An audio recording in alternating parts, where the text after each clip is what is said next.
Setting the stage, the Pacific Airfield.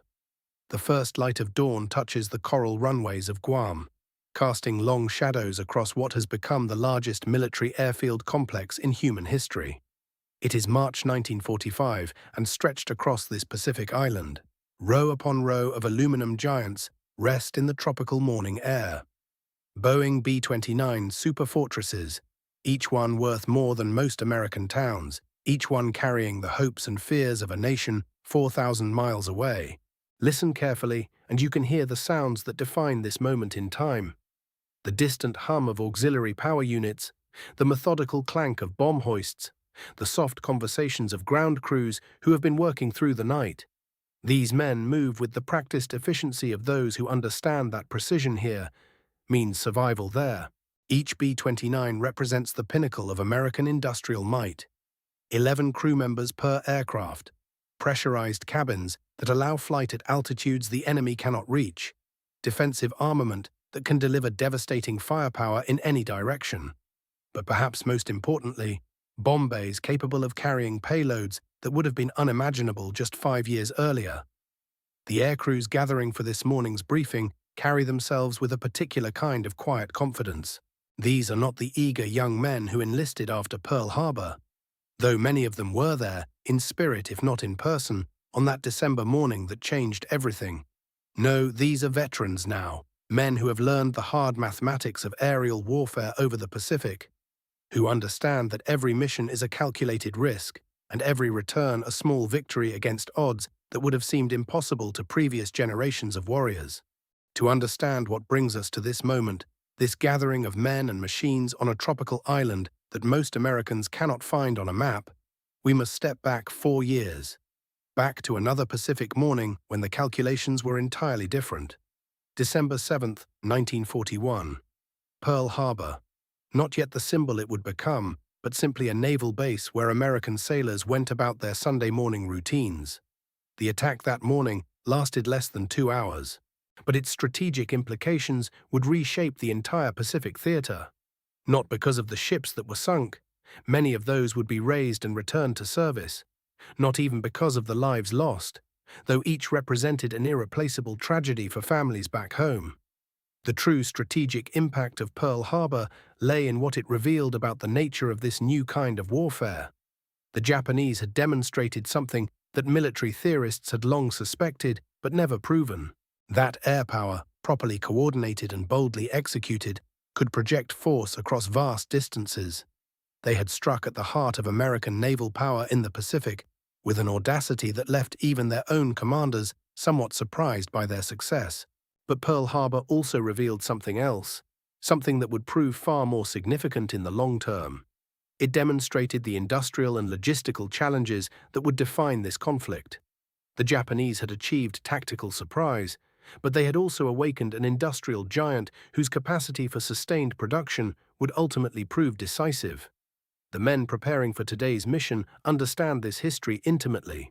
Many of them were there for the early raids on Japan, the Doolittle mission that proved American bombers could reach the Japanese home islands, even if only briefly.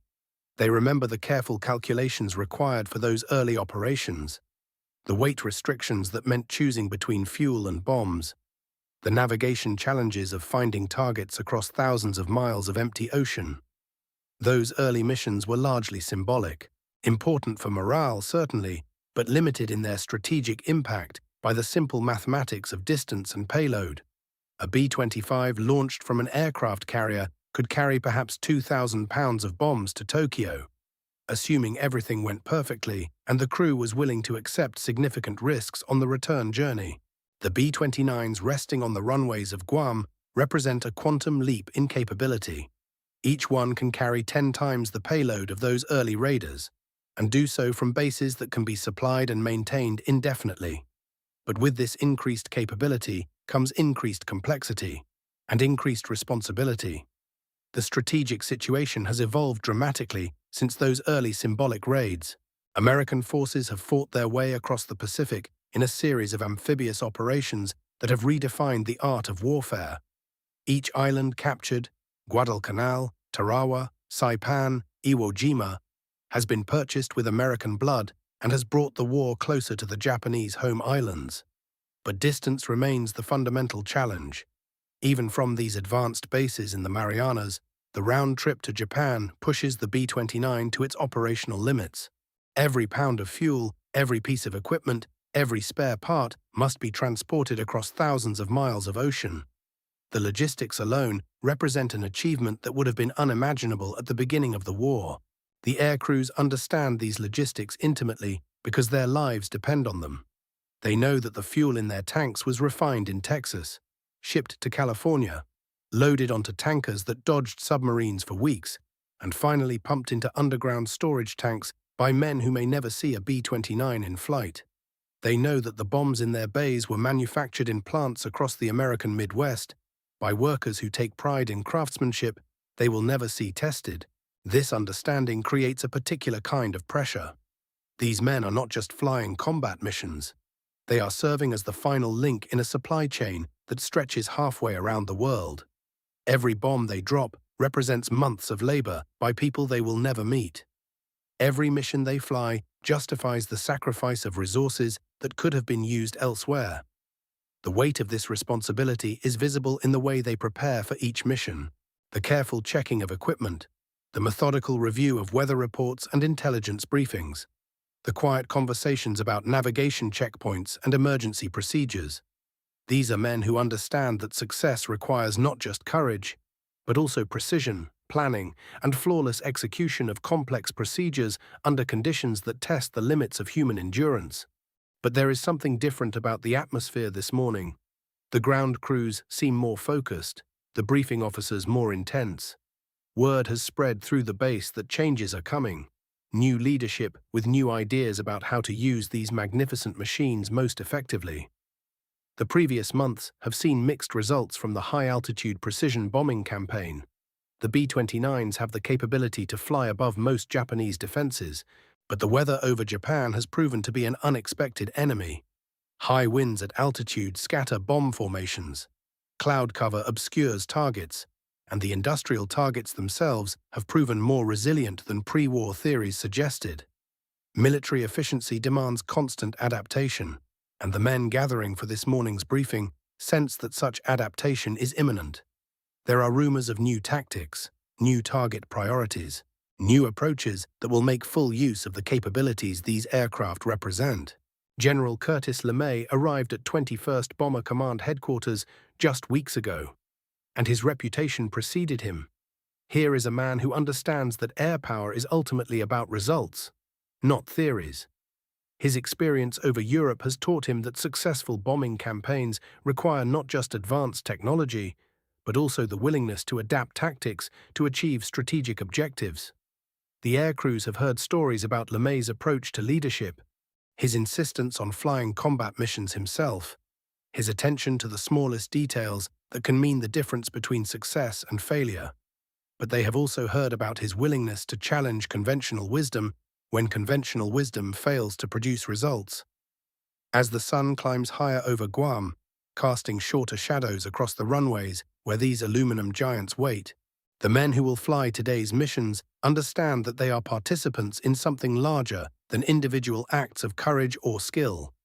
They are part of a strategic campaign that will help determine not just the outcome of this war, but the shape of the peace that follows. The questions that will define the coming weeks are taking shape in briefing rooms and operations centers across the Marianas. How can American air power be used most effectively against an enemy that has proven remarkably resilient? What tactics will produce the strategic results that justify the enormous investment in men and machines? And perhaps most importantly, what risks are acceptable in pursuit of a victory that seems increasingly inevitable but remains frustratingly elusive? The morning briefing will begin soon, and with it, the next chapter in a campaign that has already redefined the possibilities of aerial warfare. The men walking toward those briefing rooms carry with them the accumulated experience of 3 years of Pacific combat, the industrial might of a nation fully committed to victory, and the weight of decisions that will echo through history. But for now, in these quiet moments before the day's operations begin, there is only the sound of engines warming up, the sight of propellers beginning to turn, and the knowledge that once again American airmen will climb into their aircraft and disappear into the vast Pacific sky, carrying with them the hopes of a nation and the promise of victory. The stage is set, the players are in position, and history waits to see what lessons this day will teach about the nature of warfare in the modern age. The long flight over the ocean. The wheels leave the runway at 03:47 hours, and suddenly the weight of gravity gives way to something else entirely. The B-29 climbs steadily into the pre-dawn darkness, her four Wright R-3350 engines synchronized in a deep rhythmic thunder that penetrates every rivet and bolt of her aluminum frame. Inside the forward compartment, Technical Sergeant Ray Morrison adjusts his headset and watches the altimeter needle sweep upward. 2,000 feet, 4,000, 6,000. Through the plexiglass nose, the lights of the airbase grow smaller, then disappear entirely into the black Pacific night. Within minutes, there is nothing below but ocean, nothing above but stars, and nothing ahead but the steady drone of engines carrying them toward a target still hours away. The B-29 Superfortress represents the pinnacle of American aviation engineering in 1945. At 99 feet long, with a wingspan of 141 feet, she is larger than any bomber that came before her. Her pressurized cabin allows the crew to operate at altitudes above 30,000 feet without oxygen masks, a revolutionary advancement that separates her from the B-17s and B-24s of the European theater. Four turbo-supercharged engines generate 2,200 horsepower each, enough to lift a maximum takeoff weight of 140,000 pounds. But statistics cannot capture what it feels like to be suspended in this aluminum tube, 6 miles above an ocean that stretches unbroken to every horizon. The crew compartment is cramped despite the aircraft's size. 11 men share a space barely large enough for half that number, their positions dictated by the complex systems that keep them airborne and on course. In the nose section, Bombardier Lieutenant James Chen studies his Norden bombsight, the top-secret device that represents years of optical engineering and mechanical precision. The sight weighs 50 pounds and contains over 2,000 moving parts, all designed to solve the complex mathematical problem of dropping ordnance accurately from high altitude. Chen has trained for months on this equipment, practicing on ranges in Nebraska and New Mexico. But he knows that actual combat conditions will test every aspect of his skill. Behind him, navigator Captain William Hayes plots their course using celestial navigation, taking star fixes with his sextant and comparing them to the dead reckoning calculations he updates every 15 minutes. The Pacific offers few landmarks, no rivers or mountain ranges to confirm position, only the occasional atoll or weatherfront to provide visual reference.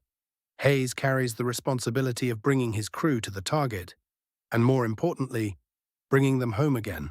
The flight engineer, Master Sergeant Tony Kowalski, monitors engine temperatures and fuel consumption from his position behind the pilot. Each R-3350 engine is a masterpiece of complexity. 18 cylinders arranged in 2 rows, each cylinder requiring precise fuel mixture and ignition timing. Engine management on a long-range mission demands constant attention. Too lean a mixture saves fuel but risks engine damage. Too rich wastes precious gasoline that determines whether they reach their alternate landing field. Radio operator Staff Sergeant David Kim maintains contact with other aircraft in the formation, though radio silence will be imposed as they approach enemy territory.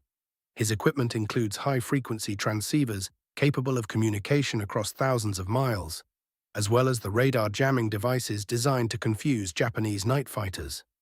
Kim speaks fluent Japanese, a skill that may prove valuable if they encounter enemy radio transmissions. The gunners, positioned in the aircraft's remote-controlled turret system, represent another technological breakthrough. Unlike previous bombers, where gunners manually operated their weapons in exposed positions, the B-29's defensive armament is controlled electronically from pressurized compartments. Staff Sergeant Mike O'Brien operates the upper forward turret, while Sergeant First Class Robert Jackson controls the lower rear position. Each turret contains 2 50-caliber machine guns, synchronized to fire without hitting the aircraft's own structure. Tail gunner Sergeant Eddie Yamamoto occupies the most isolated position, separated from the rest of the crew by the bomb bay and connected only by intercom. His station contains two 50 caliber guns and one 20mm cannon, the heaviest defensive armament on the aircraft. Yamamoto is a Japanese-American from California, whose family spent 2 years in an internment camp while he volunteered for military service. The irony of his situation, flying toward Japan to deliver destruction, is not lost on any of the crew. As the formation climbs toward cruising altitude, the Pacific reveals its immensity. The ocean below appears motionless, though winds at the surface generate swells that march across thousands of miles.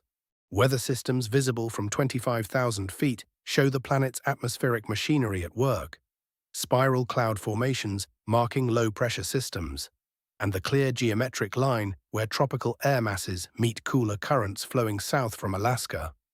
The crew settles into the rhythm of long-range flight. Conversations over the intercom become less frequent as each man focuses on his responsibilities. The engines maintain their steady drone, a sound that becomes both reassuring and hypnotic. Fuel burns at a calculated rate of 300 gallons per hour, meaning that every minute of flight consumes 5 gallons of aviation gasoline refined from crude oil pumped in Texas, shipped across the Pacific, and delivered to their airbase by the vast logistical network that supports the B-29 program. Pilot Major Robert Sullivan trims the aircraft for level flight and engages the autopilot, though he maintains his hands near the controls. The autopilot represents another advanced system, using gyroscopes and servo motors to maintain heading and altitude without constant manual input. This technology allows the crew to conserve energy during the long transit, saving their alertness for the more demanding phases of the mission. Co-pilot Captain Frank Martinez monitors the formation through his side window. 47 other B-29s maintain their assigned positions, each aircraft carrying 10 tons of incendiary bombs. The formation represents an investment of nearly $200 million in aircraft alone, not counting the years of training, the fuel, the ordnance, and the industrial capacity required to put these bombers over Japan.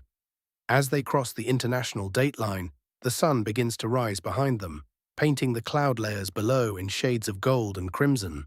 The beauty of the sunrise contrasts sharply with the mission's purpose. These men understand that they carry destruction in their bomb bays, that their target contains civilians as well as military objectives, and that their actions will contribute to either ending the war or prolonging it. The moral weight of strategic bombing has evolved throughout the war. What began as precision attacks on military targets has expanded to include the industrial and transportation networks that support enemy war production. The distinction between combatants and non-combatants becomes blurred when entire cities contribute to the war effort. But these philosophical questions must wait. For now, there is only the steady drone of engines, the vast Pacific stretching endlessly below, and the knowledge that they are committed to a course of action that will test everything they have learned about warfare, technology, and themselves. Approaching Tokyo, unseen city, the vast Pacific begins to give way to something else, the faintest suggestion of landfall still hours ahead. At 30,000 feet, the curvature of the Earth reveals itself in subtle gradations of darkness. The B-29s maintain their formation, engines synchronized in a rhythm that has become as natural as breathing to the crews who tend them. Below, the ocean's surface catches no moonlight tonight. The weather systems that delayed their departure have cleared, leaving the bombers in a corridor of relative calm. But weather is only one variable in the complex equation they are flying toward. Intelligence reports have painted a picture of a city unlike any they have encountered before. Tokyo in March 1945 represents something unprecedented in the history of warfare. A metropolis of over 3 million souls concentrated in an area that defies the conventional wisdom of strategic bombing. The city sprawls across the Kanto Plain in a pattern that challenges every doctrine developed in the skies over Europe, where London presented stone and steel, where Berlin offered concrete bunkers and wide boulevards that could contain fires. Tokyo presents something entirely different. Mile after mile of wooden structures, paper screens, tile roofs separated by narrow alleys that form a labyrinth of combustible material. The city planners of centuries past could never have imagined that their traditional architecture would become a strategic vulnerability. The intelligence officers who briefed these crews spoke in terms of target density and structural composition. But the reality approaching beneath them is far more complex than any briefing could convey. This is a city where the boundaries between residential and industrial have blurred beyond recognition. In the Asakusa district, families sleep in wooden homes that sit within walking distance of small factories producing aircraft components. Mothers and fathers who spend their days crafting parts for Zero fighters return each evening to neighborhoods where children play in streets barely wide enough for a cart to pass. The Sumida River winds through the eastern sections of the city, its banks lined with warehouses and small manufacturing plants. But these are not the massive industrial complexes of Detroit or Pittsburgh. These are operations that exist on a scale that American planners struggle to categorize. Too small to be called factories, too organized to be dismissed as cottage industries. A night shift worker in Koto Ward checks his watch, noting that his replacement will arrive in 2 hours. He tends machinery that produces ball bearings, thousands of tiny spheres that will find their way into aircraft engines and submarine components. His wife sleeps at home with their 2 children, unaware that her husband's workplace appears on targeting maps carried in aircraft still hours away. The Japanese civil defense system has evolved throughout the war, adapting to the reality of American air power.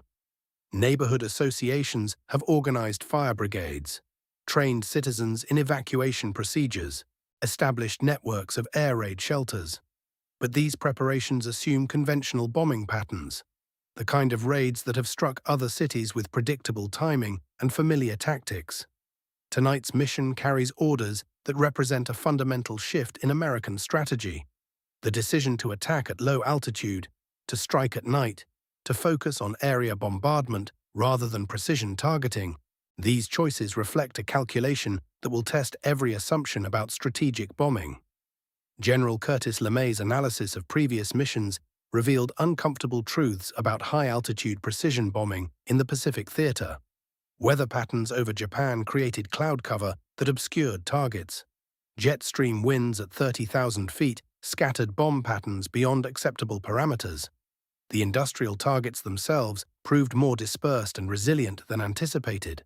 But the decision to change tactics carries implications that extend far beyond military effectiveness. The crews approaching Tokyo tonight will be flying at altitudes where anti-aircraft fire becomes more accurate, where fighter interception becomes more likely, where the margin for error shrinks dramatically.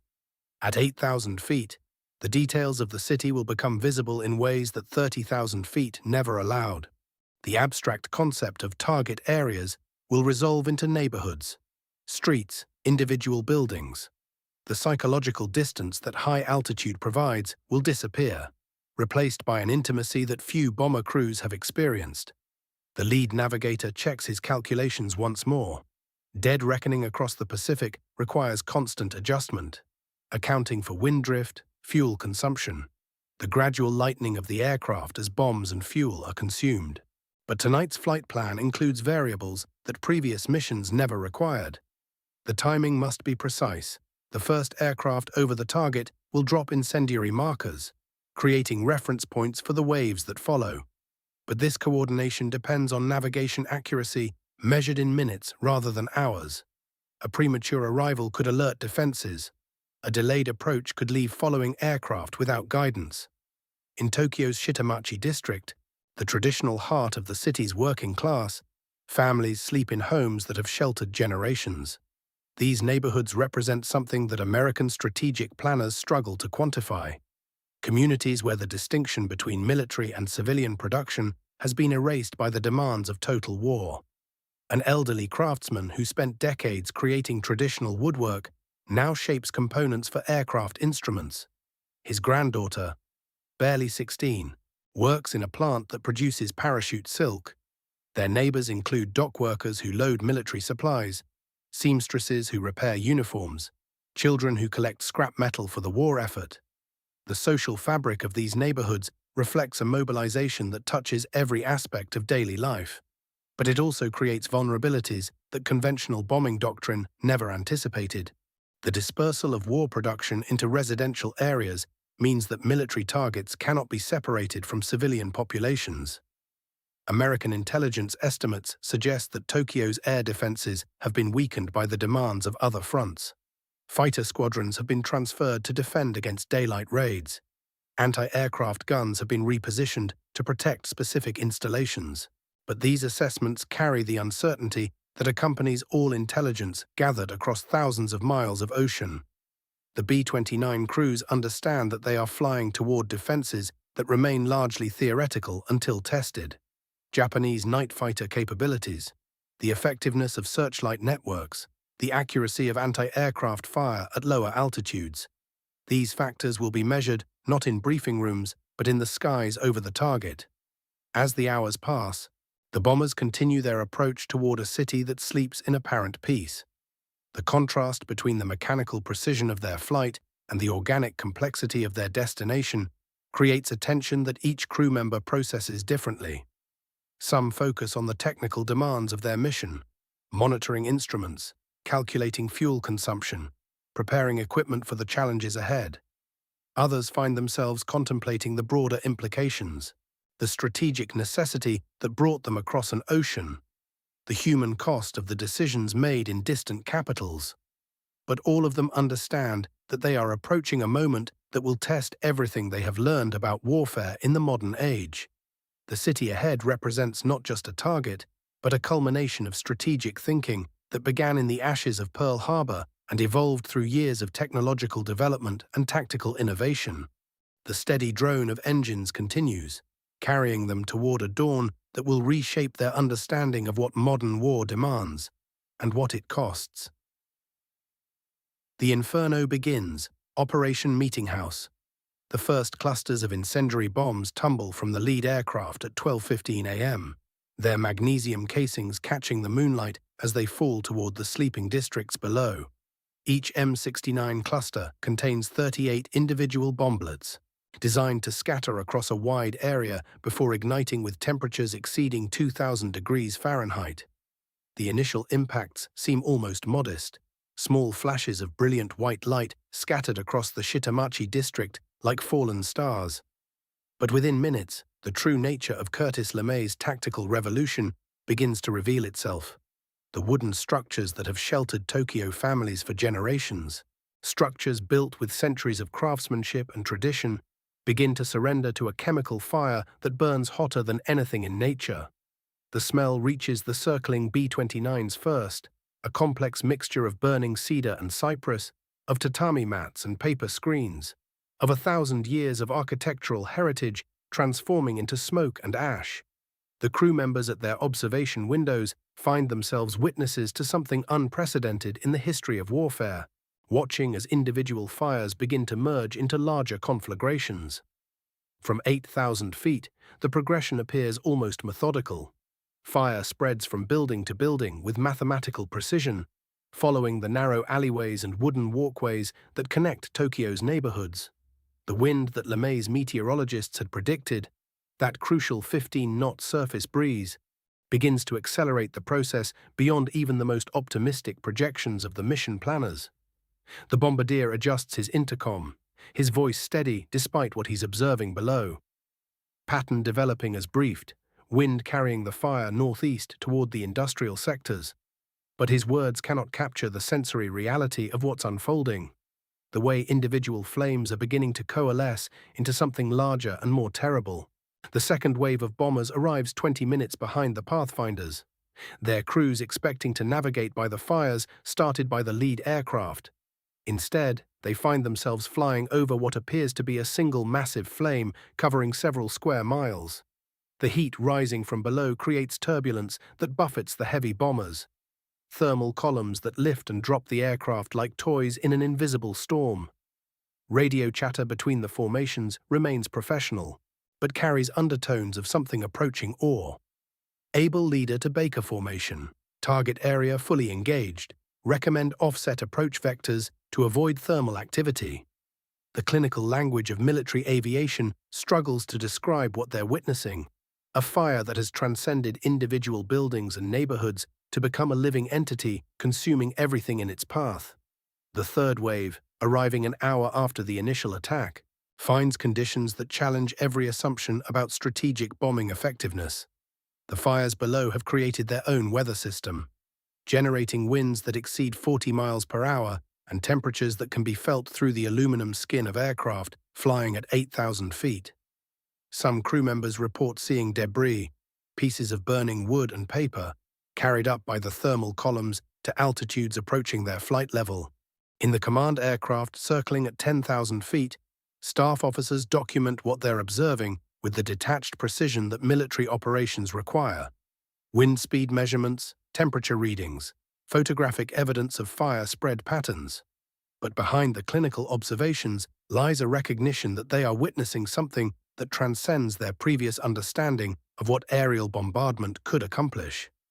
The fire has developed its own momentum now, no longer dependent on the incendiary bombs that started it. Wooden structures that escape direct hits ignite from radiant heat alone, their traditional construction methods, designed for earthquakes and typhoons, proving helpless against temperatures that exceed the melting point of copper. The narrow streets that once provided charming walkways through residential neighborhoods now serve as channels for superheated air moving at hurricane velocities. Curtis LeMay's gamble, his decision to strip the bombers of defensive armament and send them in at low altitude, appears to be succeeding beyond even his most optimistic projections. But success in this context carries moral weight that extends far beyond tactical considerations. The dispersed war production that justified targeting residential areas, the small workshops and family businesses contributing to Japan's military effort, are being eliminated along with everything else in the fire's path. The ethical complexity of the situation reveals itself in the radio communications between aircraft. Pilots trained to think in terms of military objectives find themselves observers of human tragedy on a scale that challenges comprehension. The fire below makes no distinction between legitimate military targets and civilian homes, between war production facilities and neighborhood schools, between strategic objectives and human lives. Some crew members will later describe a moment of moral vertigo, watching the fire spread with inexorable logic while recognizing that each expanding flame represents families and communities being consumed by decisions made in Washington, conference rooms, and Guam planning centers. The strategic logic that brought them here, the calculation that destroying Japan's dispersed war production required targeting residential areas, confronts them with consequences that no briefing could adequately prepare them for. The bombardiers continue their work with professional precision, releasing their loads according to predetermined patterns designed to maximize fire spread and minimize gaps in coverage. But the mechanical nature of their task cannot shield them from the reality that they are participants in something unprecedented, an application of air power that pushes the boundaries of what warfare had previously demanded of its practitioners. The fire below has become a phenomenon that transcends human scale, a force of nature unleashed by human decision, but now operating according to its own terrible physics. The wooden city that took centuries to build, with its intricate network of neighborhoods and communities, its temples and workshops and family homes, transforms into fuel for a conflagration that can be seen from 100 miles away. Weather observers note that the fire is creating its own atmospheric conditions, generating winds that carry burning debris for miles beyond the target area, spreading the destruction in patterns that no targeting plan could have anticipated. The tactical innovation that LeMay pioneered, the use of incendiary weapons against urban areas, has unleashed forces that operate beyond the control of military planners. As the fourth and final wave of bombers approaches the target area, they find conditions that challenge their ability to complete their mission. The thermal columns rising from the fire create turbulence that threatens to tear apart aircraft flying through them, while the smoke and debris reduce visibility to near zero. Some pilots are forced to climb to higher altitudes, others to approach from vectors that place them outside their planned bombing patterns. The mission continues, driven by the momentum of planning and preparation that brought 334 bombers across the Pacific. But the reality below has evolved beyond the scenarios envisioned in the briefing rooms. The fire has become the dominant factor, a force that shapes everything else, including the ability of the bombers to complete their assigned tasks.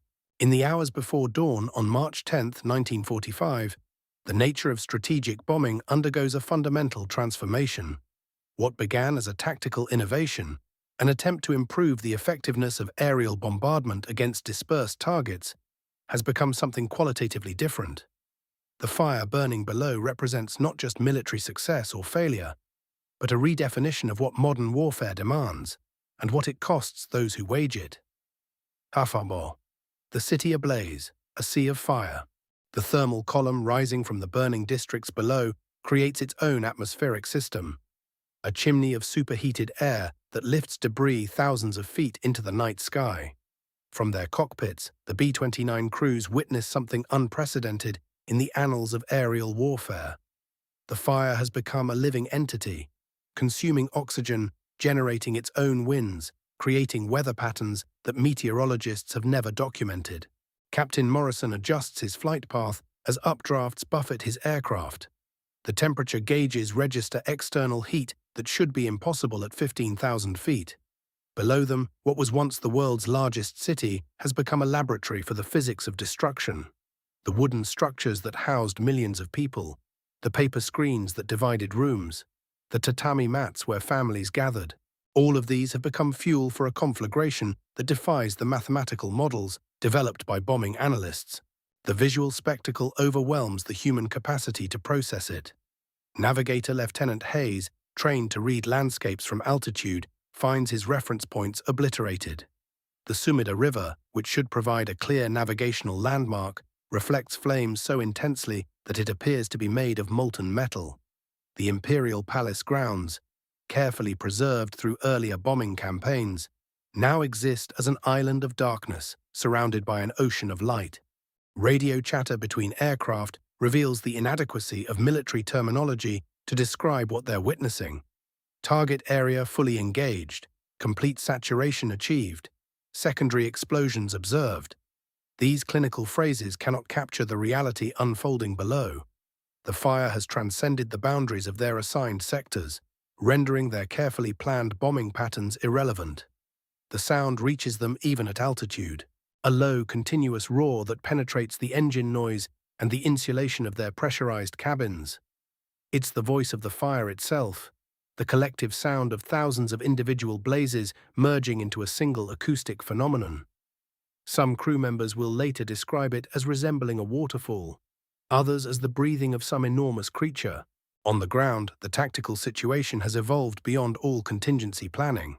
The fire departments of Tokyo, already weakened by years of war and the conscription of their most experienced personnel, face a crisis that exceeds their operational capacity by orders of magnitude. Fire Chief Yamamoto, coordinating response efforts from a command post in the western districts, receives reports that challenge his understanding of urban fire behavior. The flames are not spreading in predictable patterns. Instead of moving with the wind, they are creating their own wind systems. Streets that should serve as fire breaks have become channels for superheated air that ignites structures hundreds of meters away. The careful calculations that determine fire station placement, the assumptions about response times and equipment requirements, all of these prove meaningless against a fire that generates its own tactical environment. Water pressure drops throughout the eastern districts as mains rupture under thermal stress. The wooden water towers that supplement the city's distribution system become torches themselves, their contents boiling away in clouds of steam that add to the atmospheric chaos. Firefighters find themselves not fighting individual blazes, but attempting to contain the expansion of what has become a single, massive fire with multiple fronts. The civilian population faces decisions for which no peacetime experience has prepared them. In the Honjo district, families emerge from their shelters to find their neighborhood transformed into an alien landscape. The familiar streets, the shops where they purchased daily necessities, the schools where their children learned, all of these landmarks have been erased or rendered unrecognizable. Mrs. Tanaka, clutching her two young children, stands at the intersection where her family's small textile shop once operated. The building has vanished, not destroyed, but completely consumed, leaving only a foundation outline filled with glowing embers. The decision she faces is shared by thousands of others throughout the burning districts. Which direction offers safety when every horizon shows flames? The Kanda River, normally a modest waterway that residents barely notice, has become a corridor of hope and horror. Families wade into water that grows warmer by the hour as the fires on both banks intensify. The bridges that once connected neighborhoods now serve as observation points from which people can assess the spread of the destruction, trying to identify areas that might still offer refuge. Children cry not just from fear, but from the physical effects of smoke inhalation and radiant heat. Their parents make calculations that no human being should have to make, weighing the risks of movement against the certainty of remaining in place, trying to predict the behavior of a fire that follows no familiar rules. The elderly face the cruelest choices. Mr. Watanabe, 83 years old and barely able to walk, understands that his mobility limitations affect not just his own survival, but that of his daughter and grandson who refuse to leave him behind. These personal dramas, multiplied across hundreds of thousands of families, represent the human mathematics of catastrophe. Above the chaos, the B-29 formations continue their methodical work. The briefings emphasized that their mission extends beyond this single night, that the psychological impact of this demonstration of American industrial and technological capability might accelerate Japan's surrender, potentially saving lives on both sides by avoiding a costly invasion of the home islands. But the crew members, looking down at the results of their precision and training, find themselves grappling with questions that their military education never addressed. Bombardier Sergeant Collins, who has participated in dozens of missions over Germany and Japan, recognizes that something fundamental has changed in the nature of their work. The clear distinction between military and civilian targets, the comfortable abstraction of strategic objectives. These conceptual frameworks prove inadequate when confronted with the reality burning below. The fire has become democratic in its consumption, recognizing no distinction between the small workshops producing components for military aircraft and the homes of the families who operate them. The integration of war production into residential neighborhoods, a tactical decision made by Japanese planners to complicate American targeting, has created a situation where military effectiveness and civilian impact cannot be separated. As the night progresses, the fire's behavior continues to evolve in ways that surprise both the aircrews above and the population below. The thermal currents create wind patterns that shift unpredictably, carrying burning debris across areas that seemed safely distant from the main conflagration. Ember showers fall like deadly snow, each piece capable of igniting new fires that expand the perimeter of destruction. The city's infrastructure, designed for peacetime operations and gradually degraded by years of war, fails in cascading sequences. Power grids overload and shut down. Communication systems go silent. Transportation networks become impassable. Tokyo, which entered the evening as a functioning metropolis despite wartime shortages, finds itself transformed into something approaching a state of nature, where survival depends on individual resourcefulness rather than social organization. The magnitude of what is occurring will not be fully understood until daylight reveals the scope of the destruction. But in these hours before dawn, as the fire reaches its peak intensity, both those who created this inferno and those caught within it confront the reality that modern warfare has crossed a threshold from which there may be no return. Fleeing the flames. The threshold, once crossed, reveals itself in the streets below, where human streams flow against the advancing heat. In the narrow alleys of Asakusa and Honjo, families emerge from their homes carrying what they can. Bedrolls, photographs, small children, joining rivers of people moving toward any promise of safety. The canals that once brought commerce into the heart of Tokyo now serve as desperate highways, their banks crowded with those seeking the protection of water against the advancing flames. The bridges become critical choke points in this urban evacuation. At Ryogoku Bridge, thousands converge from multiple directions, creating a human bottleneck where individual movement becomes impossible. Families lose each other in the press of bodies. Children cry for parents swept away by the crowd's momentum. The elderly, unable to maintain the pace, find themselves pushed aside, their decades of accumulated wisdom suddenly irrelevant against the democracy of fire. What emerges in these moments is not panic, but a different kind of order. Strangers help strangers lift fallen companions. Mothers share water with children not their own. Men form human chains to pass the injured toward whatever medical assistance might exist. The social structures that normally govern Japanese society, the careful hierarchies of age and status, dissolve into something more fundamental. Survival creates its own etiquette. The parks that once offered recreation now serve as gathering points for the displaced. Sumida Park fills with families who have lost their homes but found each other again in the darkness.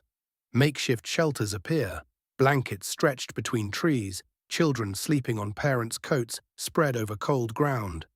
The cherry trees that will bloom in just weeks stand bare and stark against the orange glow on the horizon, silent witnesses to a transformation none could have imagined. In the broader context of the war, these individual stories of displacement reflect Japan's larger strategic predicament. The home islands, once protected by thousands of miles of ocean and the shield of the combined fleet, now find themselves as vulnerable as any continental nation. The civilians fleeing through Tokyo's streets experience directly what Japan's military planners have been calculating in abstract terms: the impossibility of defending everywhere against an enemy who can strike anywhere. The fire departments, overwhelmed beyond any possible preparation, make impossible choices. With water pressure failing throughout the affected districts, crews must decide which neighborhoods to defend and which to abandon. Fire Chief Otani coordinates from a command post that itself must be relocated 3 times as the flames advance. His men work not to stop the fire, that is clearly impossible, but to create fire breaks that might limit its spread to the rest of the city.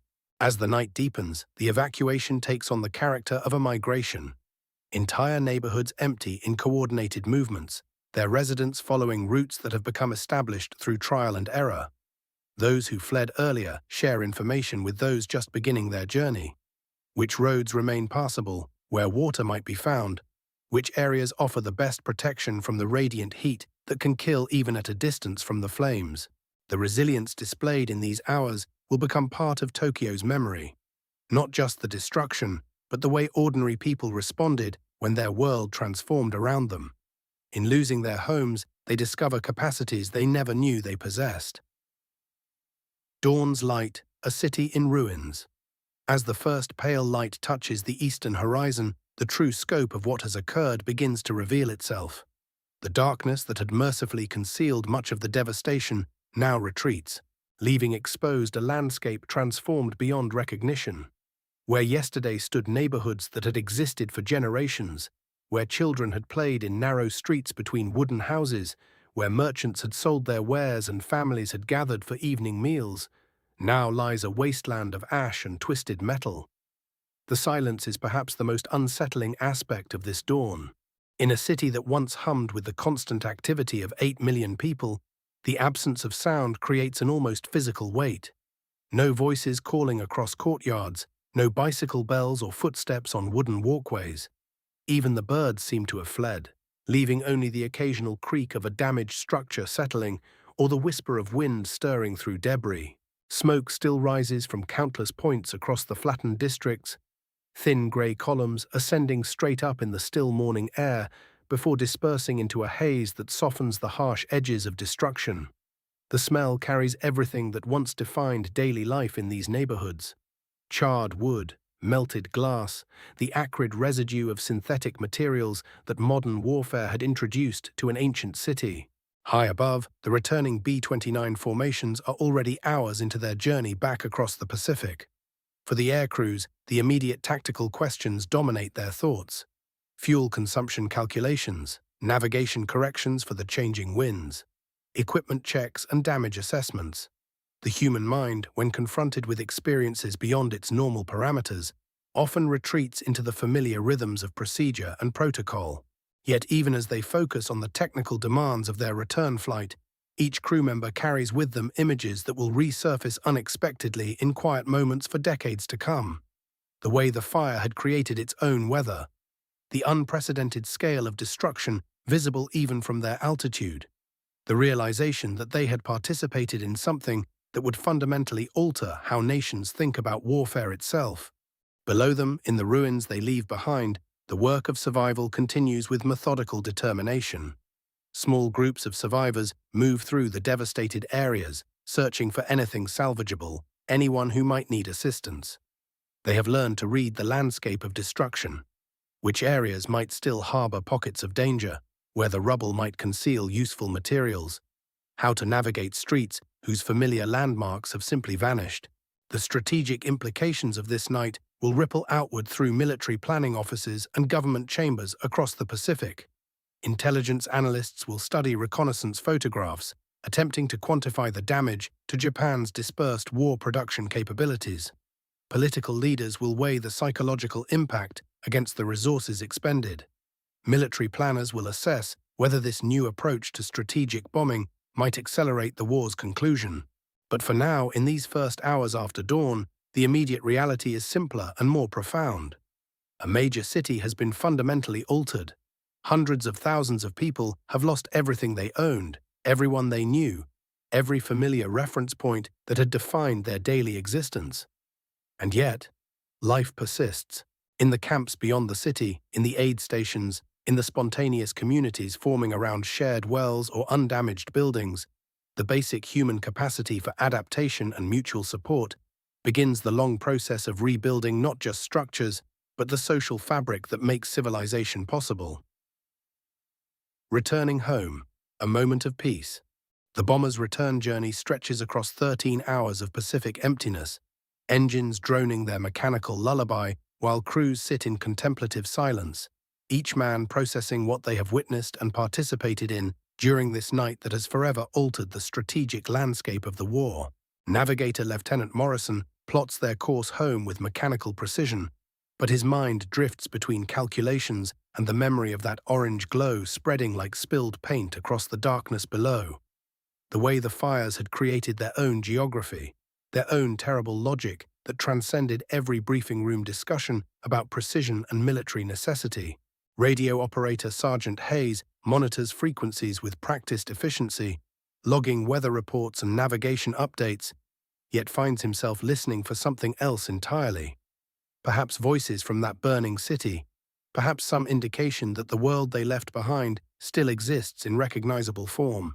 The static carries only routine military communications, weather observations, and the steady heartbeat of Morse code that connects these aluminum islands to the vast network of bases, supply lines, and strategic planning that stretches back to Washington, Detroit, and countless small towns where families sleep unaware of what their sons have accomplished this night. Bombardier Captain Williams stares through his plexiglass dome at the endless Pacific, watching cloud formations drift past like ghostly continents while his hands unconsciously trace the bomb release sequences he executed hours earlier.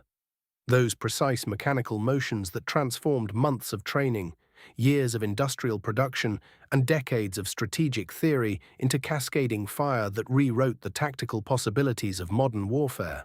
The ocean below reflects starlight in patterns that shift and dance, creating momentary illusions of cities, of lights, of human habitation in this vast emptiness that separates two worlds now forever changed.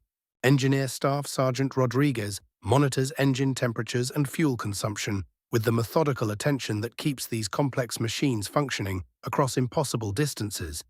But his thoughts drift to the letters from his wife in San Antonio, her descriptions of their neighborhood, their small house with its wooden frame construction, and he finds himself calculating, almost involuntarily, how quickly such structures might burn, how helpless even the most devoted fire departments would be against the kind of conflagration they have just created. These thoughts arrive unbidden, unwelcome, yet impossible to dismiss as the engines carry them steadily eastward toward bases where other crews are already preparing for tomorrow's missions. Pilot Major Thompson holds their course steady, his hands making tiny adjustments to trim and throttle settings, while his mind processes the tactical implications of what they have accomplished. How this single night's work might accelerate the war's conclusion, might save the hundreds of thousands of American lives that would be lost in a conventional invasion of Japan's home islands. The strategic calculus seems clear in the abstract mathematics of military planning, yet becomes infinitely more complex when filtered through memory of that firestorm's terrible beauty, its complete indifference to the distinction between military production and human habitation.